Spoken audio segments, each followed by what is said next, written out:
Salam sejahtera Malaysia. Denyut nadi suara rakyat bergema di channel ini. Okey, tuan-tuan dan puan yang dihormati sekalian. Persoalan utama sekarang ialah apa jadi dengan Najib Razak yang sudah minta maaf, buat pengakuan. Lepas itu adalah beberapa pihak yang sudah siap untuk memaafkan dia lah. Tapi ada juga yang sebut kalau dia mau minta dimaafkan, dia kena bagi tahu lah, dia kena dedah lah siapa dalang-dalang yang terlibat, siapa yang terlibat di dalam semua yang berlaku itulah. Jadi persoalannya, habis apa seterusnya, what next? Apa seterusnya selepas dia buat permohonan maaf? Takkan pula dengan mudah selepas permohonan maaf semuanya selesai. Tidaklah boleh begitu. Jadi saya fikir heran jugalah. Saya pun tertanya-tanya, mungkin anda boleh berikan input, berikan pendapat anda, apa sebenarnya tujuan dia buat begitu ya? Apa sebenarnya tujuan dia buat begitu? Saya betul-betul masih lagi sampai sekarang berfikir apa tujuan dia buat begitu. Sebab tidak ada apa-apa yang boleh berubah. Dia tidak juga keluar dari penjara lah. Tapi mungkin kerana keputusan sama ada dia perlu membela diri ataupun dia akan dilepaskan, diketahui tidak lama lagi. Adakah ini satu strategi untuk supaya dapat pengampunan ke, supaya dapat belas kasihan daripada rakyat Malaysia kah? Saya pun tidak tahulah. Ya, dan seterusnya yang menjadi tanda tanya jugalah kepada saya. Betulkah itu memang betul-betul dari dalam hati dia? Betulkah itu dari dalam hati dia? Betulkah itu ditulis oleh dia betul-betul? Tapi saya percaya dia yang tulis lah. Cuma itulah persoalan saja. Dan kalau ia pun dia keluar nanti, masihkah dia mempunyai credibility, masihkah dia akan dipercayai, masihkah dia boleh menang kalau dia bertanding? Itulah soalan-soalan dia lah. Saya fikir rakyat Malaysia akan membuat itu sebagai satu cara untuk menilai dia nanti lah.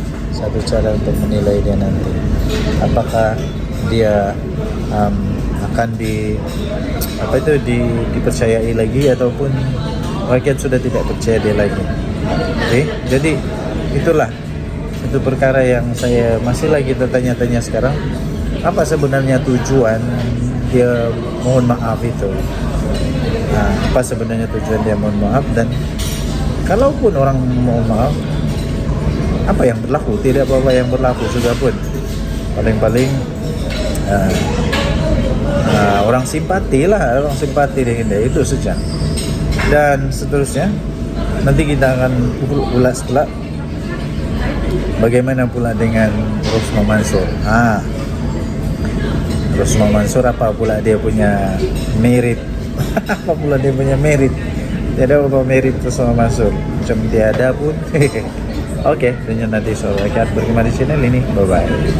Selepas habis pilihan raya dan ada gesaan untuk bentuk kerajaan perpaduan dan buat kestabilan, alhamdulillah kestabilan itulah yang dapat menjamin keyakinan pelabur pada hari ini. Yang di sana ingin jadi pembangkang, okeylah, tak ada masalah. Tetapi kalau berterusan setiap kali pilihan raya kata nak tukar kerajaan, ia tidak akan membawa kebaikan dan juga sentimen yang baik kepada market. Saya nak nyatakan, saya tak bersokong ada rampasan kerajaan yang dibuat melalui pintu belakang ataupun daripada atap ataupun daripada mana-mana. Tapi yang pentingnya ialah kita hormat pada demokrasi yang telah diputuskan dalam pilihan raya sebelum ini. Perdana Menteri dalam beberapa penegasan beliau semasa dalam pembentangan Belanjawan dan sebelum-sebelum ini pun mengingatkan bahawa subsidi dan juga bagaimana pencukaian dilaksanakan adalah usaha-usaha untuk memastikan yang kaya ataupun yang berada memberikan fungsi dan tugasan mereka untuk membantu kepada pembinaan nation building ataupun pembinaan negara bangsa dan juga masyarakat yang bersatu padu. Jadi tidak lagi yang kaya bertambah kaya, yang miskin terus tertinggal ataupun menjadi papa kedana. Ini prinsip asas yang saya percaya wajar disokong oleh seluruh ahli dewan. Kerana akhirnya bagaimana sekalipun cukai ia dilaksanakan, yang kaya harus memberikan dan juga yang miskin akan menerima ataupun mendapat bantuan yang dipanggil sebagai subsidi, dan sangat tidak adil untuk kita berikan subsidi kepada mereka yang sudah berada dan kaya. Saya laksanakan sedikit sebanyak pengalaman di negeri Selangor sebagai contoh.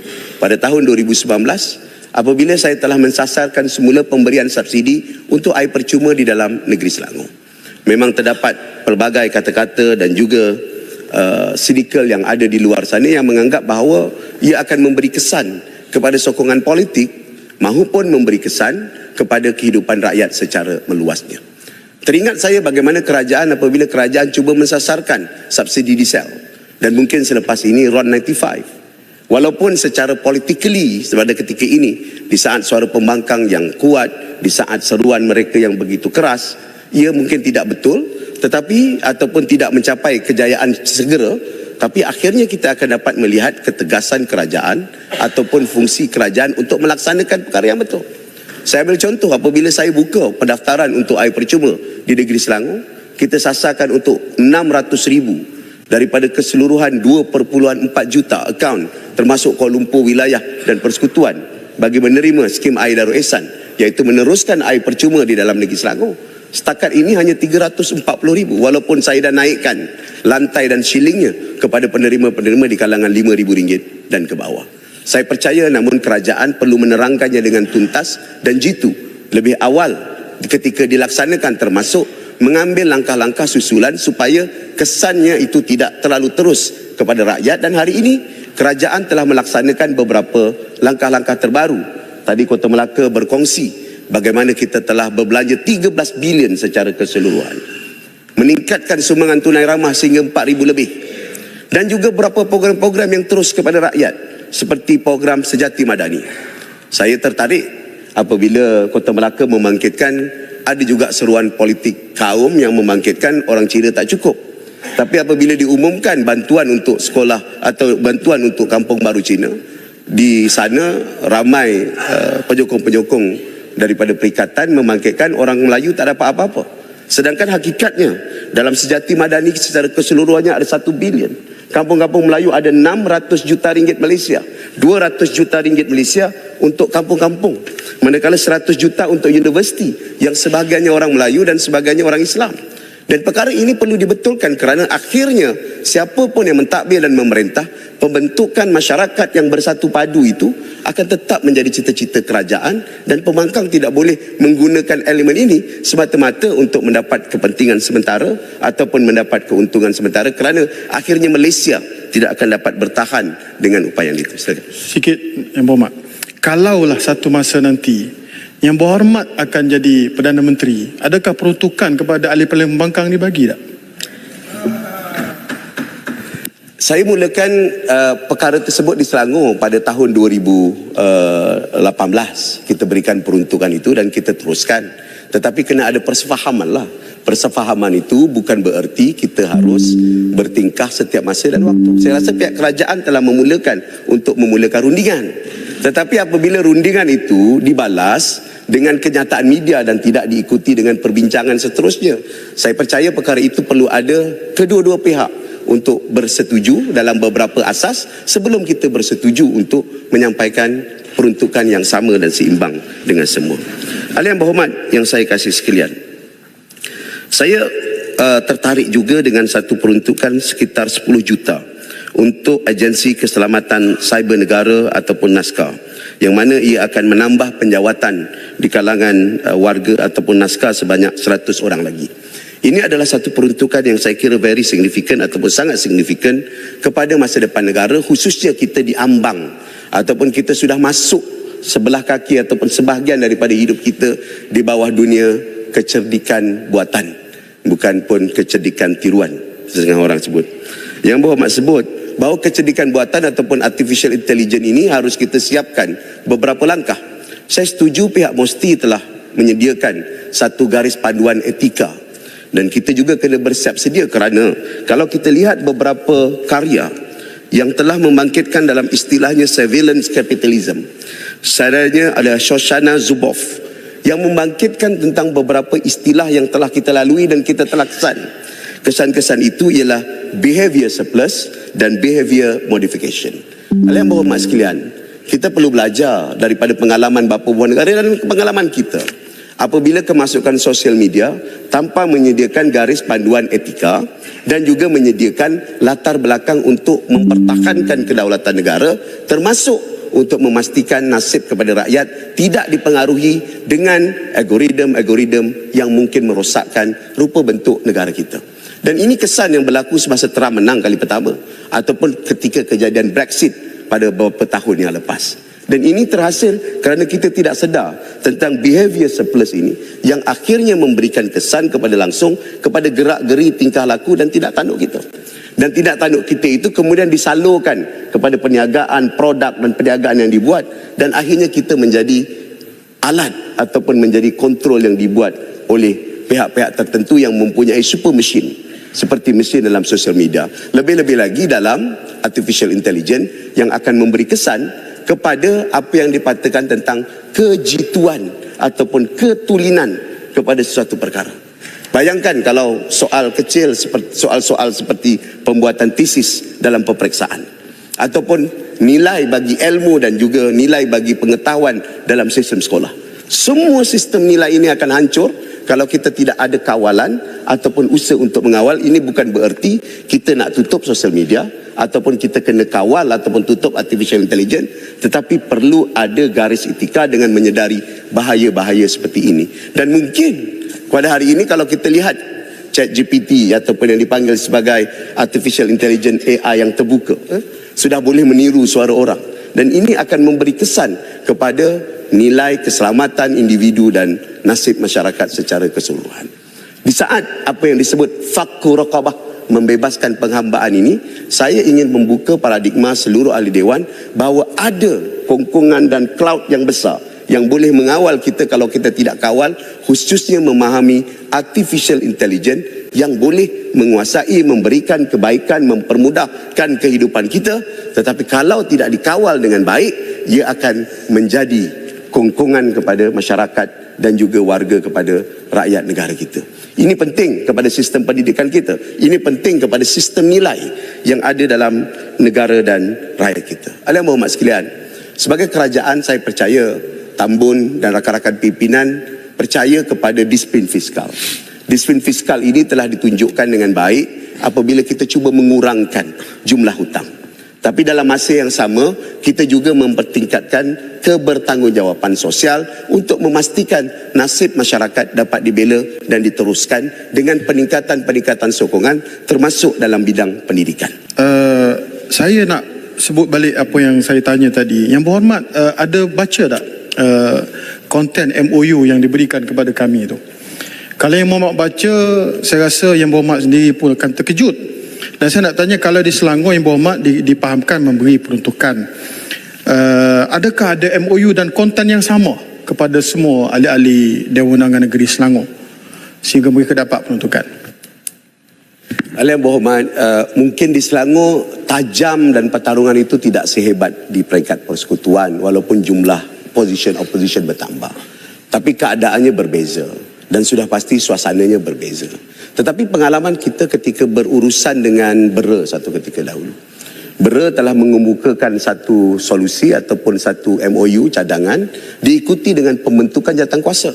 Berbulan-bulan jawatankuasa itu bermesyuarat detail, pergi ke baris dan tiap perkataan supaya kedua-dua pihak setuju.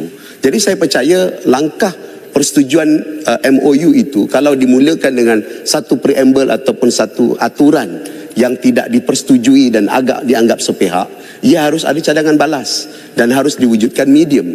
Kalau tak, kita akan terus mengutarakan isu-isu politik daripada isu pokok, iaitu peruntukan dalam ahli parlimen yang adil untuk digunakan. Jadi saya percaya hal ini perlu diurutkan dengan perkara tersebut, bukan dengan statement, tetapi statement itu kemudian mengajak untuk berlakunya kegagalan dalam MOU atau pembincangan Mohd, tersebut. apa maksudnya berhormat pertemuan yang tajam itu? Baru beberapa hari lepas kami semua mengundi menyokong usul kerajaan. Hanya satu orang saja yang tak sokong. Jadi kalau itu dijadikan alasan, saya rasa tak tepat. Tapi cara yang berhormat sebut tadi, yang berhormat sesuai jadi mediator untuk selesaikan isu ini. Dan sebenarnya kalau daripada gaya pentadbiran berhormat, yang berhormat layak jadi Perdana Menteri sebenarnya.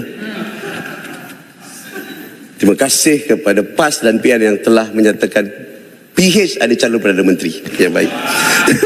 Terima kasih. Tak ada masalah.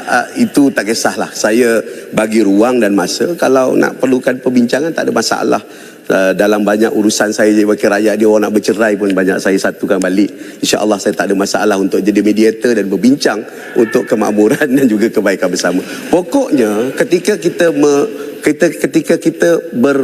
bersepakat ataupun menyatakan persetujuan dengan BERA satu ketika dahulu, di saat itu keadaan politik yang sangat keras. Kalau kita teruskan, ada tolakan, ada bantahan terhadap perkara-perkara penting seperti belanjawan dan sebagainya, ia tidak akan membawa kebaikan kepada negara hingga kepada penolakan belanjawan dan akhirnya struktur negara berlaku. Dan itulah juga gambaran yang telah dibuat oleh pihak sana. Pihak sana awal-awal lagi sebut tunggu bulan 8. Tak tahu bulan 8 2026 ke tahun 2027. Sampai sekarang bulan 8 tak bertukar kerajaan juga. Jadi artinya kalau kita bersetuju kepada beberapa asas, dan tak ada masalah untuk hal itu kita teruskan dan bincang. Itu maksud saya soal rampasan dan juga tugasan ambil alih kerajaan. Ya, terima kasih Yang Berhormat kerana mengharapkan kerajaan itu bertukar. Yang Berhormat tak sabar menunggu nampaknya daripada ayat tadi. Terima kasih Yang Berhormat Gombak. Terima kasih. Sekira. Saya nak jelas, tak ada bukan masalah. Maksud saya, gambaran saya, isu besar penting adalah selepas habis pilihan raya dan ada gesaan untuk bentuk kerajaan perpaduan dan buat kestabilan. Alhamdulillah kestabilan itulah yang dapat menjamin keyakinan pelabur pada hari ini. Yang di sana ingin jadi pembangkang, okeylah, tak ada masalah. Tetapi kalau berterusan setiap kali pilihan raya kata nak tukar kerajaan, ia tidak akan membawa kebaikan dan juga sentimen yang baik kepada market. Saya nak nyatakan, saya tak bersokong ada rampasan kerajaan yang dibuat melalui pintu belakang ataupun daripada atap ataupun daripada mana-mana. Tapi yang pentingnya ialah kita hormat pada demokrasi yang telah diputuskan dalam pilihan raya sebelum ini. Terima kasih Yang Berhormat Speaker bagi masa kepada saya. Terima kasih dan saya menyokong saranan daripada ataupun bajet ataupun belanjawan yang dibentangkan tamu. Terima kasih. Terima kasih. Hari ini kita jelas sikap pendirian kerajaan Malaysia, bahkan sana dengan sini sama, kita sama-sama menyokong Palestin. Jadi istilah tuduhan yang disebut sebagai biadab, kurang ajar, saya minta Yang Berhormat Tambun tarik baliklah. Ini di hadapan saya. Baik, terima kasih. Saya terima kasih Mohd kerana penjelasan itu. Mengapa saya marah? Gambar saya di belakangnya bendera Israel. Jadi Yang Berhormat harus faham, ya. Yang Berhormat pun berasa keras marah dengan Israel. Saya pun begitu. Jadi bila dibuat begitu, walaupun tidak ada captionnya, itu saya rasa harakah boleh betulkan. Tak apa nak tegur saya, nak marah saya, nak kritik saya dan soal lain, saya terima dengan baik. Tapi yang ini jangan. Jadi kalau penjelasan yang dibuat begitu, saya ucap terima kasih. Kita move on sajalah. Terima kasih.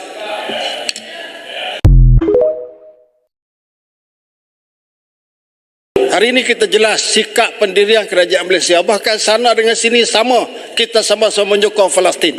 Jadi istilah tuduhan yang disebut sebagai biadab, kurang ajar, saya minta Yang Berhormat Tambun tarik baliklah. Ini di hadapan saya. Baik, terima kasih. Saya terima kasih Mohd kerana penjelasan itu. Mengapa saya marah? Gambar saya di belakangnya bendera Israel. Jadi Yang Berhormat harus faham, ya. Yang Berhormat pun berasa keras marah dengan Israel. Saya pun begitu.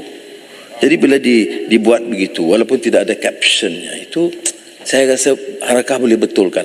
Tak apa nak tegur saya, nak marah saya, nak kritik saya dan soal lain, saya terima dengan baik. Tapi yang ini jangan. Jadi kalau penjelasan yang dibuat begitu, saya ucap terima kasih. Kita move on sajalah. Terima kasih.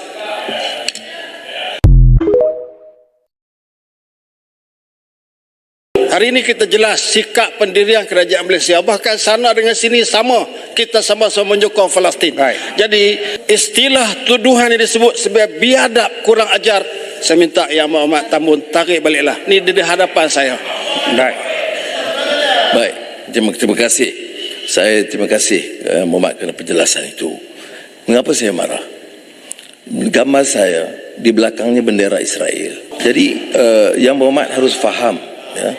Yang Berhormat pun berasa keras marah dengan Israel. Saya pun begitu. Jadi bila dibuat begitu, walaupun tidak ada captionnya, itu saya rasa Harakah boleh betulkan. Tak apa nak tegur saya, nak marah saya, nak kritik saya dan soal-soal lain, saya terima dengan baik. Tapi yang ini jangan. Jadi kalau penjelasan yang dibuat begitu, saya ucap terima kasih. Kita move on sajalah. Terima kasih.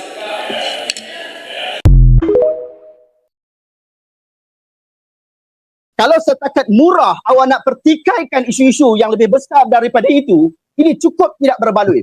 Kerana murah, awak diberi makan dengan makanan yang murah, diberikan dengan bayaran yang murah, awak biarkan budak-budak itu meliwat dan diajar untuk diliwat. Pada saya, satu yang fitnah saya nampak yang pada JSB, satu dia kata orang-orang JSB tak semayang Jumaat. Saya duduk dekat sebelah dia orang ni. Saya nampak dia orang pergi orang kata duduk rawang. Siapa tak cakap? Ada banyak konten-konten TikTok kata orang JSB tak semayang Jumaat.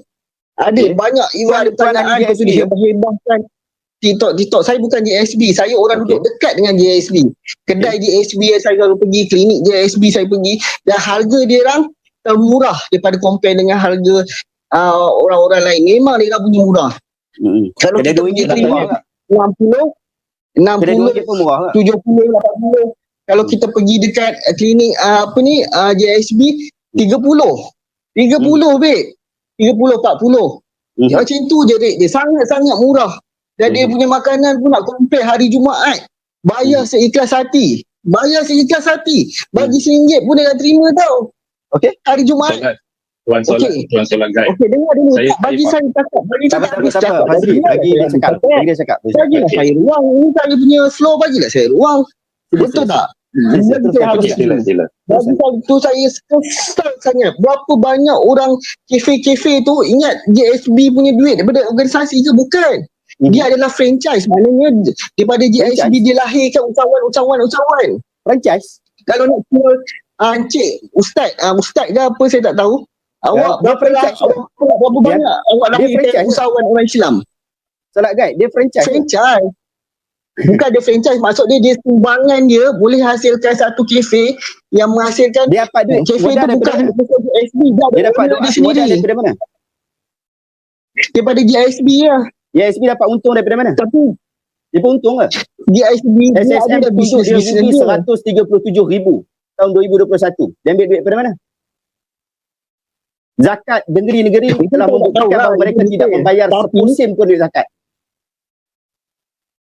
Saya nak bagi tahu di ASB itu usahawan tu berapa banyak dilahirkan daripada usahawan orang Islam. Saya tanya apa manfaat kepada umat Islam apabila zakat tidak dibayar? Tak, apa manfaat dia? Kita pergi dekat JSB, harga dia kompetitif, sangat murah. Kalau nak compare dengan yang lain tu. Cuba pergi klinik JSB. Cuba pergi klinik yang untuk bersalin. Bersalin dia tak ada orang-orang punya orang lelaki sambut anak, dia orang perempuan.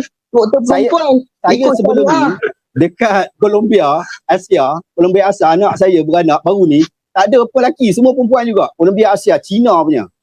Bila Yelah, tapi harga dia berapa?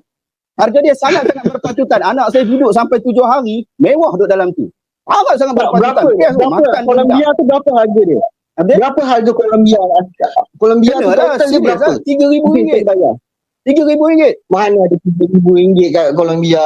Nak riset ke? Itulah tak reti. Saya 6 orang anak kat situ. RM6,000 untuk seorang lahir anak. Yelah, RM3,000 untuk isteri saya. Kemudian anak saya, lepas tu dia tengok, dia picek anak saya, makan isteri saya bagus, anak saya diberikan khidmat yang bagus. Berbaloi lah. Tak berapa, total berapa? 6,000 tu. Berapa ribu tadi? 6,000? Tak. Sekarang ni saya nak 3,000 tanya, berapa? awak pergi dekat tempat yang mewah, awak nak bayar berapa ringgit? Awak nak bayar berapa ringgit? Awak dapat Tak. yang sedap? Tak, masalahnya dekat sini pun murah juga. Ataupun tak. JSB pun murah juga. Itu saya kata. Private Kalau lagi, setakat tapi murah, saya nak bagi tahu sahabat, kalau setakat murah awak nak pertikaikan isu-isu yang lebih besar daripada itu, ini cukup tidak berbaloi. Kerana murah, awak diberi makan dengan makanan yang murah, diberikan dengan bayaran yang murah, awak biarkan budak-budak itu meliwat dan diajar untuk diliwat. Awak biarkan Liwat tu pembunuhan berlaku. 400 orang tu Akta betul. buruh. 400 orang tu betul. Kita semua liwat. Benda Awak ni fitnah polis kalau tak jatuh bodoh. fitnah macam mana? Kalau Polis tak jatuh fitnah bodoh. macam mana? Awak mungkin bodoh, Polis- tapi polis tak bodoh. Polis tak akan buat 400 siasat orang macam tu, tu 400 saja. orang tu fitnah. Polis telah 400 orang maklumkan kita kepada jatuh kita. fitnah. Dengar Kenapa ni. ada agenda lah. Polis pun ada Dengar ni. agenda. Polis pun daripada dragon ni orang, dragon suap jaga polis. Ini sebab dah jatuh ke umat Islam Awak ni. berikan nama Orang kalau kena- berani. Awak kata polis kena suap. Ya Allah.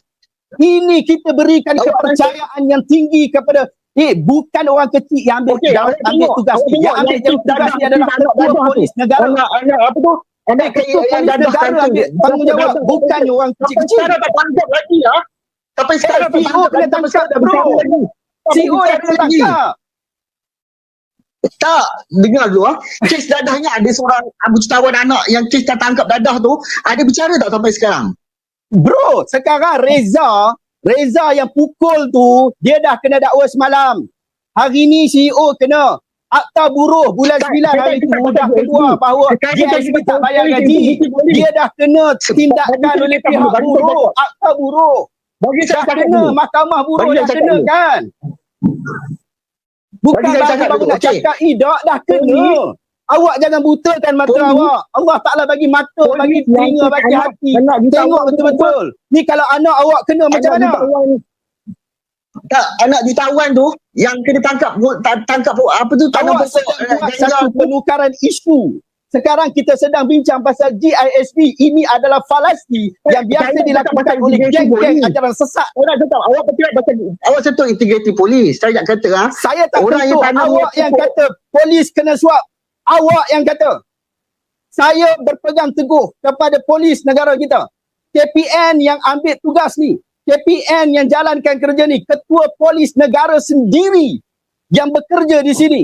Dan JSJ kata ia sangat menjijikkan. Siapa yang sebut ni? Menjijikkan ni. Ini polis. Bukan kecil-kecil polis. JSJ. habis dalam kenyataan dia kata kat semua orang tu terlibat dalam fitnah. Semua orang dalam tu terlibat dalam kes liwat. Mana ada semua orang Dia terlibat? sebut, Memang ingat, dia kata kalau orang yang semua semua daripada, ada sikit. ingat dia sebut. Ada Ke sikit. semua, dengar. Ada sikit saja, segelintir saja macam contoh semua pondok ada kes liwat. Adakah semua pondok ada kes liwat terlibat dalam liwat? Daripada 170 orang yang ditangkap, 13 kes disahkan daripada sudut perubatan. Daripada 174, 13 kes. Ini besar, bukan kecil. Bukan 1-2 kes seperti mana yang Tok Ki sebut. Bukan. Daripada 174 yang ditangkap, yang ditangkap tu. Konsep dia macam ni ah. Konsep dia macam ni. Pondok ada kes liwat juga, betul? Ya. Betul tak? Pernah dengar Ya. sebelum ni kan? Adakah semua pondok dilatih kes liwat? Adakah semua orang ke pondok Tetapi dilatih kes mereka liwat? didakwa bahu melatih. Polis yang dakwa, bukan kita yang kata. Polis tak bodoh. Awak jangan bodohkan polis.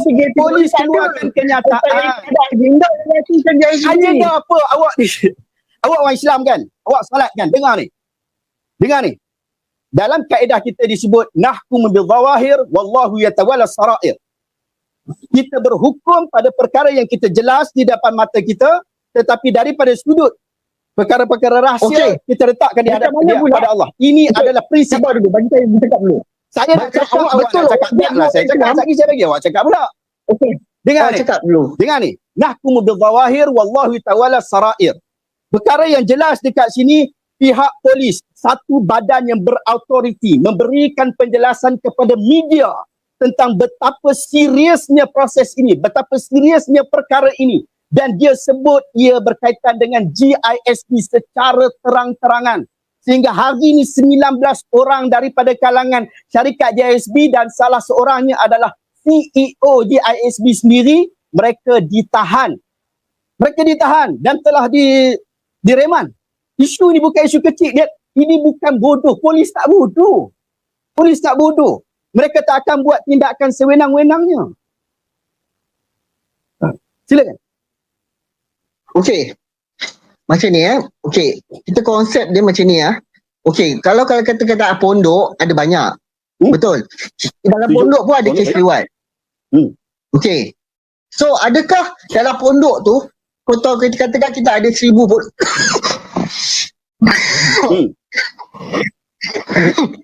Ini mayak tu pun boleh.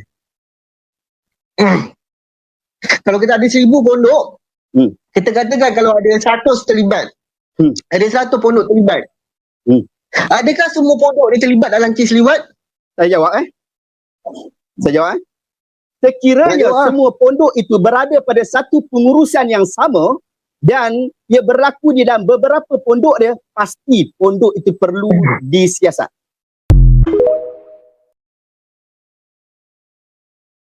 Pada saya Mak Menteri dia tak layak jadi Mak Menteri Wilayah Persekutuan. Dia bukan orang di sini. Kita ni peniaga di sini. Kita ni orang di sini, orang Kuala Lumpur. Mak Menteri ni orang Johor. Tahu ke dia nak tabir wilayah ni? Jadi dia kena berhati-hati bermain di Kuala Lumpur lah. Bukan saya nak mengugut dia, tidak. Tetapi dia kena faham. Dia kena tahu masyarakat yang ada di Kuala Lumpur ni. Kita datang bukan... Bukan main samseng lagi kau ni, Datuk Seri Rosli Sulaiman, Presiden Persatuan Peniaga. Konon-konon nak apa ni? Nak ugut menteri ke apa ni?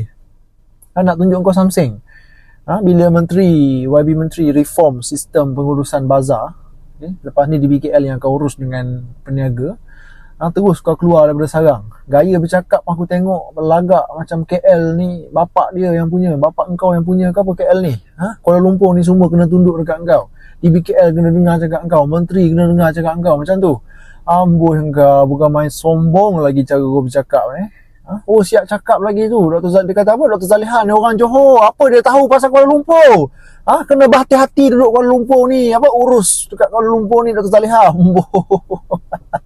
Bukan main samseng lagi kau Ayahanda mana ni? Datuk Seri ni peniaga Presiden Persatuan Peniaga, mana datang kau ni? Ni aku nak bagi tahu dengan kau. Menteri Wilayah sebelum Dr. Zaliha ni pun bukan daripada Kuala Lumpur, Syahidan Kasim, Anwar Musa, bukan orang KL. Tapi hanya kerana Dr. Zaliha seorang sahaja yang berani gegar korang ni, yang berani gegar reform sistem yang dah lama rosak ni, tiba-tiba orang pakak nak keluar marah dekat Wabi Menteri.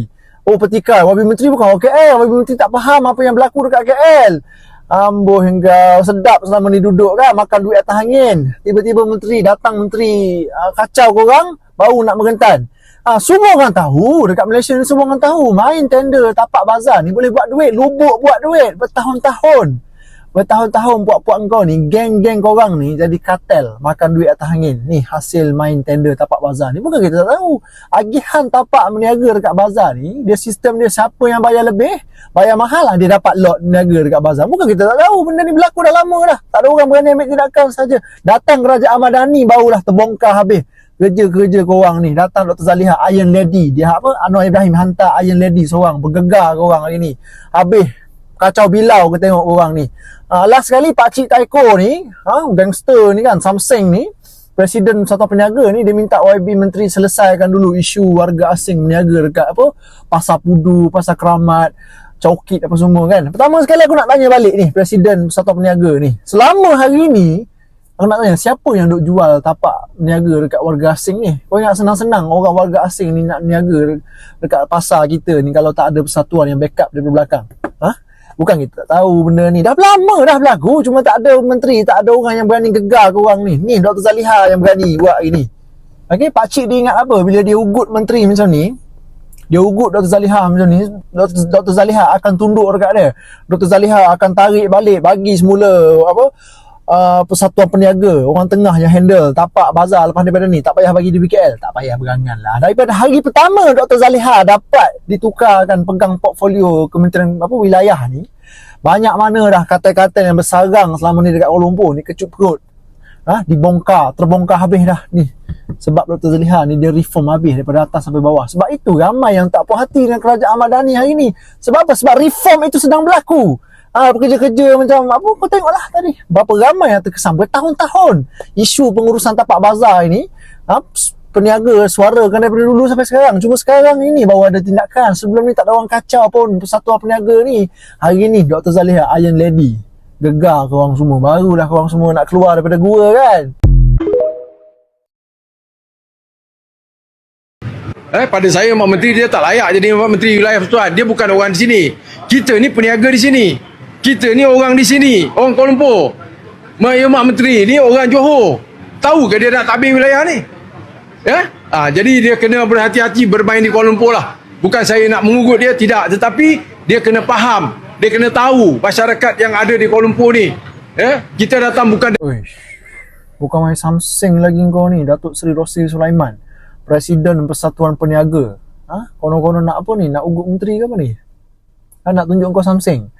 Bila menteri, YB Menteri reform sistem pengurusan bazar, lepas ni di BKL yang kau urus dengan peniaga, terus kau keluar daripada sarang. Gaya bercakap aku tengok berlagak macam KL ni bapak dia yang punya, bapak engkau yang punya ke apa KL ni? Kuala Lumpur ni semua kena tunduk dekat engkau. Di BKL kena dengar cakap engkau, menteri kena dengar cakap engkau, macam tu. Ambuh engkau, bukan main sombong lagi cara kau bercakap siap cakap lagi tu. Dia kata apa? Dr. Zaliha ni orang Johor. Apa dia tahu pasal Kuala Lumpur? Kena berhati-hati duduk Kuala Lumpur ni. Urus dekat Kuala Lumpur ni Dr. Zaliha. Bukan main samseng lagi kau Ayahanda mana ni? Datuk Seri ni peniaga persatuan Presiden Persatuan Peniaga, mana datang kau ni? Ni aku nak bagi tahu dengan kau. Menteri Wilayah sebelum Dr. Zaliha ni pun bukan daripada Kuala Lumpur, Syahidan Kasim, Anwar Musa, bukan orang KL. Tapi hanya kerana Dr. Zaliha seorang sahaja yang berani gegar korang ni, yang berani gegar reform sistem yang dah lama rosak ni, tiba-tiba orang pakat nak keluar marah dekat YB Menteri. Petikai, YB Menteri bukan orang KL, YB Menteri tak faham apa yang berlaku dekat KL. Ambuh hingga sedap selama ni duduk kan, makan duit atas angin. Tiba-tiba menteri datang, menteri kacau korang, baru nak merentan. Semua orang tahu, dekat Malaysia ni semua orang tahu, main tender tapak bazar ni boleh buat duit, lubuk buat duit bertahun-tahun. Bertahun-tahun puak-puak kau ni, geng-geng korang ni jadi kartel makan duit atas angin. Ni hasil main tender tapak bazar ni. Bukan kita tak tahu. Agihan tapak meniaga dekat bazar ni, dia sistem dia siapa yang bayar lebih, bayar mahal lah dia dapat lot meniaga dekat bazar. Bukan kita tak tahu, benda ni berlaku dah lama dah. Tak ada orang berani ambil tindakan saja. Datang kerajaan Ahmad Dhani barulah terbongkar habis. Kerja-kerja korang ni. Datang Dr. Zaliha Iron Lady. Dia Anwar Ibrahim hantar Iron Lady seorang. Bergegar korang hari ni.